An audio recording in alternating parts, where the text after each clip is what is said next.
ये कहानी है 1938 कैरली नाम के एक आदमी की, हंगेरियन आर्मी में, और वो उस कंट्री का बेस्ट पिस्टल शूटर था।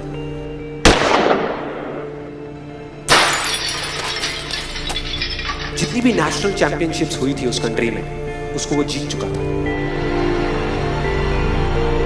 और सबको ऑलमोस्ट कंफर्म था कि 1940s में जो ओलंपिक्स होने वाले हैं उसमें गोल्ड मेडल कैरली को ही मिलेगा।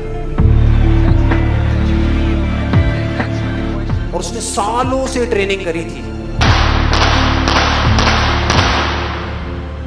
उसका एक ही सपना था, एक ही फोकस था कि मुझे अपने इस हाथ को दुनिया का बेस्ट शूटिंग हैंड बनाना है, बेस्ट बनाना है, बेस्ट बनाना है। और वो कामयाब हो गया, उसने बना लिया बेस्ट शूटिंग हैंड। सिर्फ 2 साल का फर्क था। 1938 में एक आर्मी का ट्रेनिंग कैंप चल रहा था। क्योंकि वो आर्मी में था तो एक एक्सीडेंट हो गया। उसके उसी हाथ में जिससे उसने गोल्ड मेडल जीतना था, उसमें एक हैंड ग्रेनेड फट गया और वो हाथ चला गया। जो उसका सपना था, जो फोकस था, सब खत्म।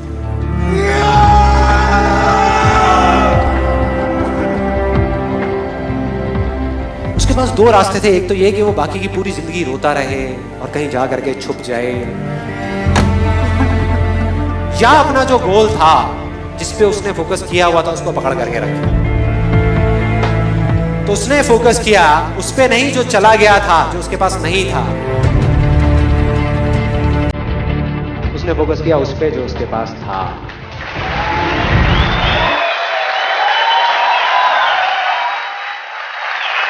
जो उसके पास था। और क्या था उसके पास में? एक लेफ्ट हैंड, एक ऐसा हाथ जिससे वो लिख तक नहीं सकता था। 1 महीने तक उसका हॉस्पिटल में इलाज चला इस हाथ के लिए, और सही 1 महीने बाद अपनी ट्रेनिंग शुरू कर दी इस हाथ की।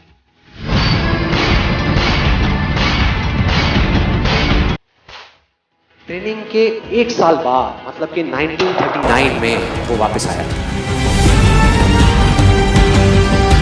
नेशनल चैंपियनशिप्स हो रही थी वहीं पे हंगरी में, और बाकी भी बहुत सारे पिस्टल शूटर्स थे वहां पे। उन्होंने जा करके उसको कांग्रेचुलेट किया, कहा कि यार देखो, ये होता है जज्बा, ये होती है स्पोर्ट्समैन स्पिरिट, कि इतना सब कुछ होने के बाद भी तुम यहां पर आए हो हमको देखने के लिए और हमारा हौसला बढ़ाने के लिए। किसी को नहीं पता था कि वो 1 साल से अपनी ट्रेनिंग कर रहा था लेफ्ट हैंड की। और उसने जवाब दिया, मैं यहां पर तुम्हारा हौसला बढ़ाने नहीं आया, तुम्हारे साथ कॉम्पीट करने आया हूं, तुमसे लड़ने आया हूं, तैयार हो जाओ।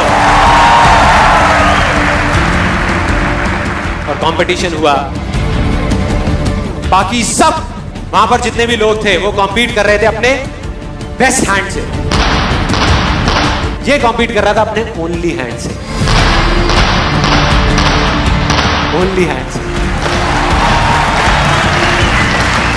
कौन जीता? The man with the only hand, कैरली जीत गया। लेकिन वो यहां नहीं रुका।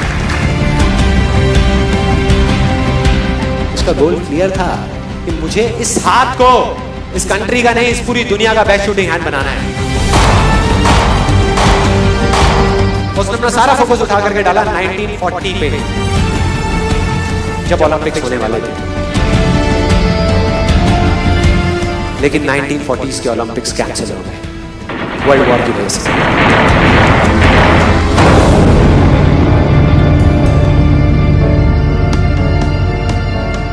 उसने अपना सारा फोकस उठा करके कहां डाल दिया? 1944 में जो ओलंपिक्स होने वाले थे उसके ऊपर। और 1944 में जो ओलंपिक्स होने वाले थे वो भी कैंसिल हो गए वर्ल्ड वॉर की वजह से। फिर से कैंसिल।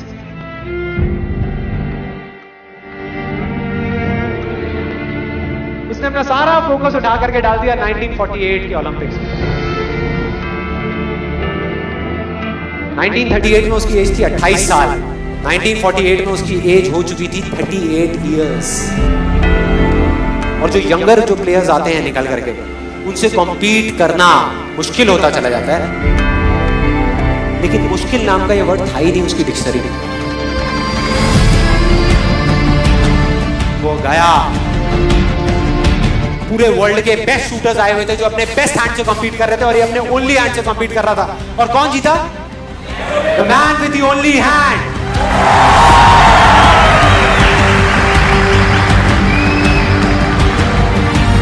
लेकिन वो तब भी नहीं रुका। 1952 ओलंपिक्स, दोबारा कॉम्पीट किया उसने, और इस बार गोल्ड मेडल कौन जीता? कैरल ली। 4 साल बाद दोबारा से, और पूरी की पूरी हिस्ट्री को बदल करके रख दिया ओलंपिक्स। इस पर्टिकुलर कंपटीशन में उससे पहले किसी भी एथलीट ने लगातार 2 गोल्ड मेडल्स नहीं जीते।